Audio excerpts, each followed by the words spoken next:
2022년 1월 25일 화요일 빠밤. 어제 저점일지도 하면서 하지만 그래도 나는 산다 라고 얘기했는데 어제 안 사겠다고 다짐을 했는데 마이너스 15%요? 너무 흉하잖아. 패닉바이 해버렸어. 그래서 살 때 커뮤니티 글 남겼는데 봤으려나? 어제 근데 오늘 보니까 바닥 사인이 많이 나오네. 어제 저점일지도 했는데 이게 저점이라고? 또 맞췄나? 보노보노에 바닥 매매법도 나왔어. 요거 차트 보면서 또 얘기 한번 해볼게. 난 오늘 먼저 댓글 한 번씩 읽어보고 갈게. 짜잔. 일단 첫 번째 보노보노 댓글. 알다가도 모르겠어. 오늘은 장초반 날아가더니 장후반은 매수세가 강하네요. 라고 했어. 요거가 내가 놓치고 있던 거를 보노보노가 어제 얘기해줬거든. 약간 요새 최근 장이 전형적인 계단식 하락을 보여주고 있었어. 장 초반은 살짝 반등했다가 장 후반에는 뚝 떨어지는 이런 식으로 떨어지고 있었거든. 이게 장 초반에는 개인들이 이제 사면서 약간의 반등이 일어났다가 장 후반에는 기관이나 큰 손들이 이제 팔면서 그러면서 이제 뚝뚝 떨어지는 모양을 보여주고 있었는데 보노보노 좋은 얘기 해줬다. 근데 이게 분명히 장 후반에 확 올려주는 날이 올 거야. 요때 들어가 보면 그때가 이제 바닥일 수 있을 거야. 이것도 괜찮은 전략이겠다 라고 했는데 딱 어제 그런 모양이 나왔어. 그랬던 거고. 그치만 충동 매매는 금물. 미안. 사버렸어. 목요일까지 매수는 없는 버튼이다. FOMC 회의 기다렸다가 아마 더 볼 건가 봐. 그렇게 보이는 거고.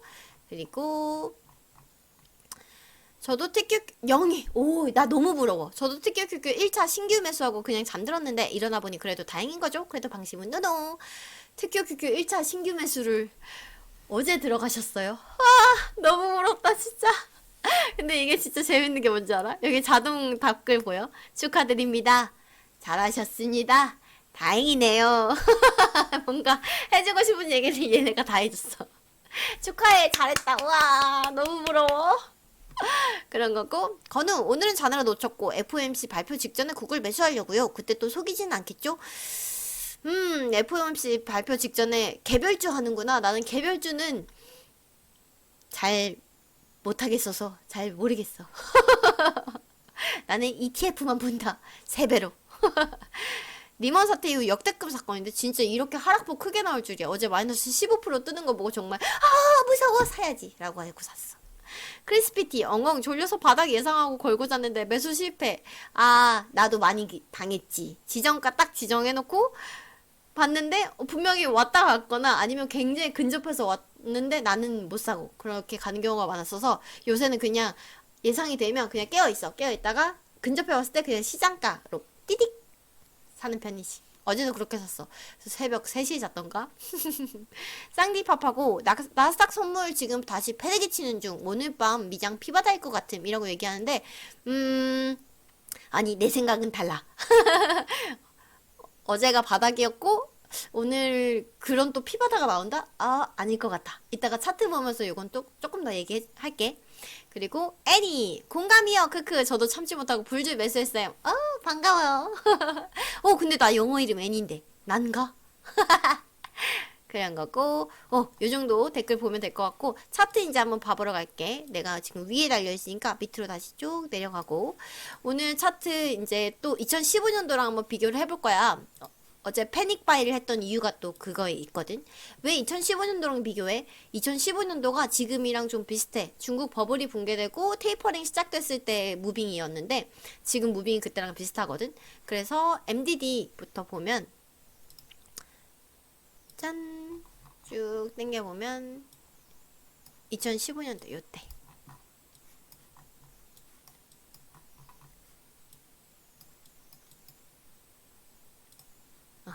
이렇게 보면 잘 보이겠다.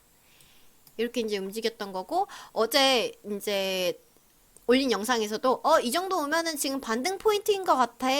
MDD 상에서 이렇게 움직였거든. 얘기를 했었고 그런데 다만 이때 살려면 지금 포지션을 잡으면 이 정도 하락은 각오해야 되겠다라고 어제 얘기를 했었어. 그랬는데 장중에 확인을 했을 때 얘가 하락폭을 늘려가면서 딱 여기에 만났더라고 MDD가. 그래서 와 MDD가 지금이야 2015년이랑 무빙이 같다면 지금이 바닥이라고 이렇게 얘기를 해주길래 그래? 게다가 지금 주가도 엄청 떨어졌네. 그럼 사! 하고 샀어.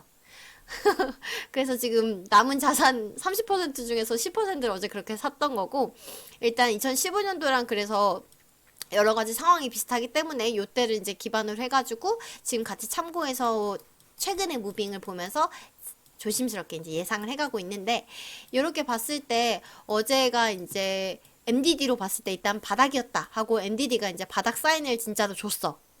2015년도랑 같은 무빙이면 지금 바닥 맞아 라고 강하게 얘기를 해줬고, 그리고 캔들 모양 자체도 꼬리를 길게 만들면서 거래일 한 5거래일 만에 이제 양봉을 만들었거든.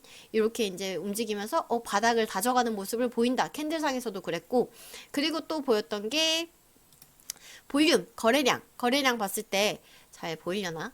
쭉 보면은 지금 상승 거래량이 지금 최근에 뭐 양봉, 음봉을 모두 이제 다 이렇게 독보적으로 땅 해먹는, 1등 해먹는 그런 양봉이 나왔어. 그러면서 상승 거래량이 이렇게 들어오면은 이거는 바닥이다 라고 얘기해주는 경우가 많거든. 거래량 자체에서 그렇게 볼 수 있고, 사실 그런데 딱 요것만 보고 이거 바닥이었어 라고 강하게 판단하기 조금 어려운 게, 요 앞에 양봉이 4개가 음봉이 4개가 또르르르 있잖아. 이렇게 3일 이상 음봉들이 뭉쳐있으면 얘네를 그냥 합쳐서 약간 하나로 봐주는 경향이 있기 때문에, 오늘도 이제 양봉 좀 길게 만들어주면서 얘네를 완전 막 쳐부시는 그런 형태를 보여준다면 확실하게 이제 바닥이었다라고 얘기할 수 있을 것 같아. 일단은 어제 굉장한 상승 거래량을 보여주면서 바닥일지도 하고 또 얘기 사인을 한번 해줬어. 거래량까지 또 이제 얘기를 해줬던 거고, 그리고 그럼 나머지 이제 볼 건데, 보조지표 스토캐스틱 상에서, 스토캐스틱에서 나는 다이버전스를 굉장히 중요하게 보는데, 특히나 이제 바닥 잡아가는 게 되게 중요하거든. 근데 봤을 때 장기 스토캐스틱에서 지금 이렇게 바닥을 만들어가고 있는 모습 보이지. 그래서 요거를 또 고민을 했던 게, 나는 이제 지금 W자가 나오고 찐반등이 나올 거라고 생각을 하는데, 얘를 이렇게 그린다고 봐줘야 되나? 아니면은 얘까지, 요 중간에 온 것까지 이렇게 쓰리바닥을 해서 간다고 생각을 해야 되나? 라고 요거를 조금 고민을 했는데, 이전에도 이렇게 저점을 낮춰가면서 움직였던 적이 있거든. 그래서 그때도 쓰리바닥이 이렇게 움직였던 적이 있어. 이렇게 말로만 하면 안 되겠지? 찾아보러 갈게. 그때도 주가가 잘 올라갔었거든. 그래서 그걸 보고 괜찮겠다라고 생각을 했었지. 요때인 것 같아. 주가가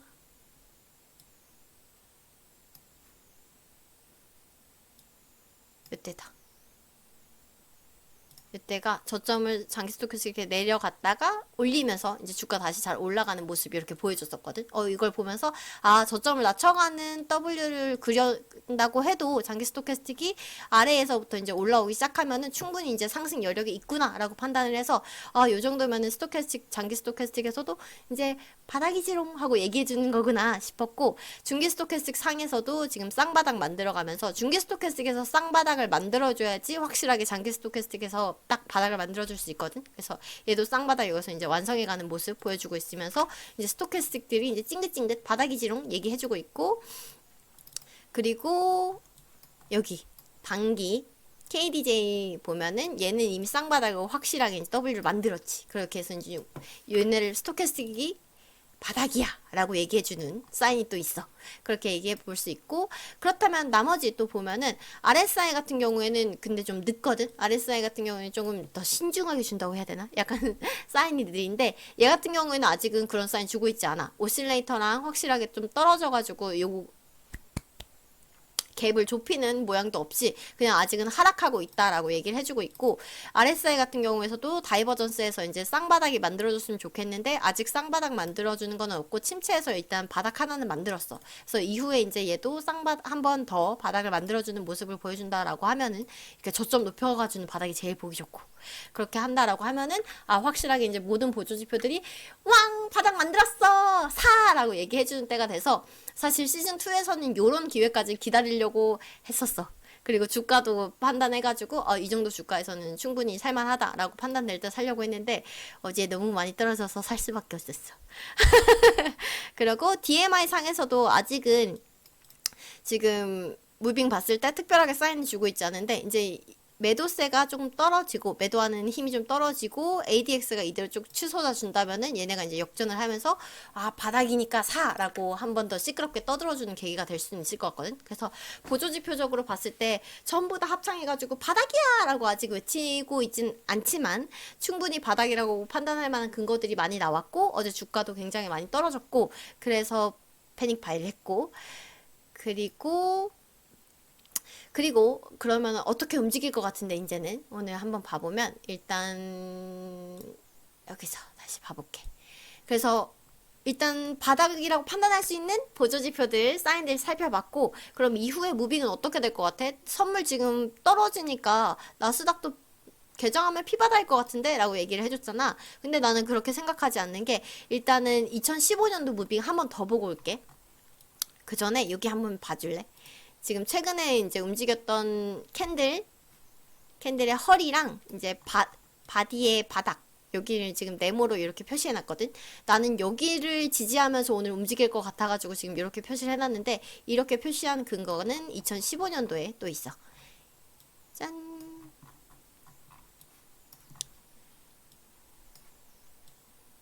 2015년도에도 보면은 길게 이제 꼬리 만들고 양복 만들면서 그러고 나서 이제 캔들의 중간 정도 요 정도에서부터 지지를 하고 움직였거든. 그래서 2015년도에 무빙이 다시 재현된다라고 하면은 아 얘를 다시 지지하면서 움직일 수도 있겠다라고 판단을 해가지고 그러면은 오늘 저렇게 움직일 수도 있겠다라고 해서 일단 지지는 이쯤을 할 수도 있겠다라고 생각을 해서 내가 그려놔봤어.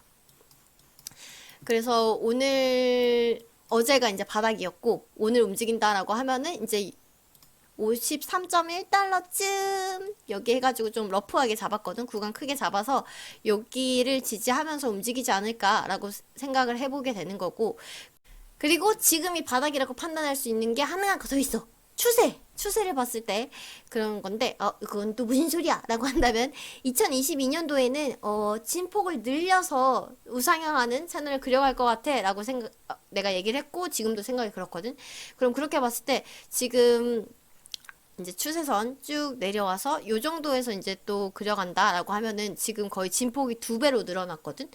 이 정도면 충분히 늘어났고 이 정도에서 이제 채널을 새로 만들어 간다면 충분히 합리적이지 않나? 라는 생각이 들어. 이것보다 더 내려와서 정말 또 대폭락이 더 와가지고 채널을 이렇게까지 크게 만들면서 간다고? 라고 생각하기에 나는 이거는 동의하기 어려운 생각인 거지. 그래서 지금 이 정도 늘렸으면 진폭은 충분히 늘린 거라고 생각을 하고 그리고 이제 추세를 이제 새로 그려갈 텐데 그러면 추세를 또 어떻게 그려갈까? 요거를 또 생각을 해봤는데 일단 추세를 새로 그려갈 거야 라고 하면은 최근에 쓰던 추세는 쓸 수가 없잖아. 코로나 이후에 이제 폭발적인 성장을 하던 요 채널은 더 이상 뭐 아래 추세로 내려왔는데 이걸 쓸 수가 없지. 그리고 아래에 내가 새로 또 추세선을 몇 개 그려놨는데 요거는 뭐냐면 요 파란 실선하고 까만 실선 보이지? 얘네는 코로나 이전 아주 오래전 2018년도쯤부터 이제 추세선을 끌어와서 여기까지 연장을 시켜봤어. 연장을 시켜가지고 요거는 코로나 이전의 무빙들이다 이렇게 이제 판단을 했고 지금 요 사이에 들어가 있다 라고 볼 수 있지. 그러면 새로운 채널은 여기서 그려가겠구나 하는 판단이 서는 거야. 이거는 코로나 이전 채널 그리고 이건 코로나 이후에 폭발적인 채널이었다면 지금부터 만들어갈 채널은 코로나 이후에 안정적인 성장 채널을 만들어가지 않을까? 왜냐면 나는 우상향을 믿으니까. 여기서부터 이제 새로운 채널을 만들어가지 않을까? 라고 판단을 해가지고 여기서부터 이제 시작을 하면 될 거 합리적이어 보이고 그래서 여기가 바닥이겠다라는 판단이 들어서 여기가 바닥일 수밖에 없군 이라고 또 하나 더 생각하게 된 거야. 그리고 그러면 아니 그게 요 사이가 아니고 코로나 이전에 이 채널 또 따라갈 수도 있잖아 라고 얘기할 수도 있겠지. 하지만 그렇게 생각하지 않아. 왜냐하면 지금의 하락에 솔직히 최근에 생각해 볼 수 있는 악재는 다 들어간 것 같아. 코로나 오미크론 변이도 들어갔지. 금리 인상, 인플레이션, 그리고 사실 실적 시즌인데 실적에 대한 기대감도 안 들어가 있고 그리고 FOMC 회의를 앞두고 있는 그런 게다가 러시아와 우크라이나의 전쟁 위협까지 생각할 수 있는 뭐 거의 모든 악재가 다 선반영이 돼 있다고 생각을 하거든. 그렇기 때문에 여기서 더 하락폭을 늘려서 정말 팬데믹 이전의 채널을 따라간다? 라고 하려면 정말 팬데믹급의 무언가가 나와줘야 되는 거라고 생각해. 정말 우리가 지금 상상할 수 없는 그런 게 나와야 된다고 생각해. 뭐가 있을까? 러시아군이 미군을 죽이나? 막 그런 뭔가 상상하기 어려운 그런 일이 일어나야지 이 정도의 하락폭이 올 거라고 생각을 하기 때문에 이거는 보이긴 하지만 가능성은 너무너무 낮은 채널이다라고 생각을 하고 그래서 이 사이에 요 새로운 채널 여기서부터 그려나가겠구나라고 판단을 한 거야. 이렇게 보였기 때문에 그렇게 판단을 한 거고 그래서 채널은 여기서 새로 그려가겠구나 라고 판단이 들고 그러면 이제 매수는 어떻게 할 건데? 라고 물어보면 사실 영희처럼 저 어제 진입했어요 라고 하거나 아니면 뭐 쌍디파파고처럼 저 현금 많아요 하는 사람들은 뭐 오늘 언제 들어가도 상관이 없을 것 같아. 너무 부럽다. 그렇고 그게 아니고서는 이제 각자 이제 또 상황에 따라서 다를 텐데 일단은 나는 시즌2에서는 보조지표를 중심으로 메인으로 해서 매매를 하려고 했는데 일단 보조지표 상에서 전부 다 같이 얘기해주고 있진 않아. 아까 앞에서 살펴봤듯이 DMI나 RSI 그리고 MACD 같은 경우에는 아직 확실하게 바닥이다라는 사인을 주지 않았어. 나머지 이제 언뜻언뜻 주고 있는 상황인 거고 그렇기 때문에 정말 보조지표만 메인으로 매매를 할 거다라고 보면은 조금 더 기다려야 되는 거고 신호를 그리고 그게 아니고 나는 저점 매수 한번 도전을 해볼래 라고 생각을 한다면 그러면 그냥 내가 생각하기에는 요 정도는 그 지지를 하고 움직일 수 있지 않을까라는 생각이 들어. 그래서 근데 뭐 여기서 꼭 사라는 건 아니고 그냥 내가 보기에 시나리오는 한 요 정도 보인다라고 얘기해 볼 수 있을 것 같아. 그렇게 보이는 거고 그리고 다른 종목들도 사실 지금 비슷한 무빙들이긴 한데 조금 얘기하고 싶었던 게 TQQQ 같은 경우에는 거래량 봤을 때 요 정도의 상승봉을 보여줬잖아. 요 정도 상승 거래량을 보여줬는데 속슬 같은 경우에는 더 큰 상승 거래량을 보여줬고 이전에 봉들이랑 높이를 비교해봤을 때 상당히 독보적이지 그렇게 보이는 거고 그리고 유다우 같은 경우에는 더 독보적이야. 굉장히 높은 봉을 보여줬고 부여서 상승 거래량이 확 늘었던 거고 그리고 파스도 유다우랑 비슷하게 상승 거래량 상당히 높여가면서 이제 움직였거든. 그래서 미안. 또 요걸 봤을 때, 역시 유다오랑 파스, 산업주, 가치주가 올해는, 좋은 선택이겠구나 하는 판단을 했어. 요 정도로 이제 오늘 장 볼 수 있을 것 같고, 나 오늘 장 열심히 봤어. 보조지표도 열심히 봤고. 그래서, 그래서 여러 가지 판단을 해봤을 때, 보조지표들 상에서 완전하게 합창은 아직 해주고 있지 않지만 어제가 확실하게 저점이었던 것 같아. 저점이었던 것 같고 그리고 오늘 또 움직이는 거 무빙 보면서 보조지표들 어떻게 변해가는지 보면서 또 이제 계속 남기도록 할게. 그런 거고 오늘 또 움직이는 거 어떻게 움직일지 밤에 한번 확인해 보도록 하자. 그럼 오늘 여기까지. 안녕.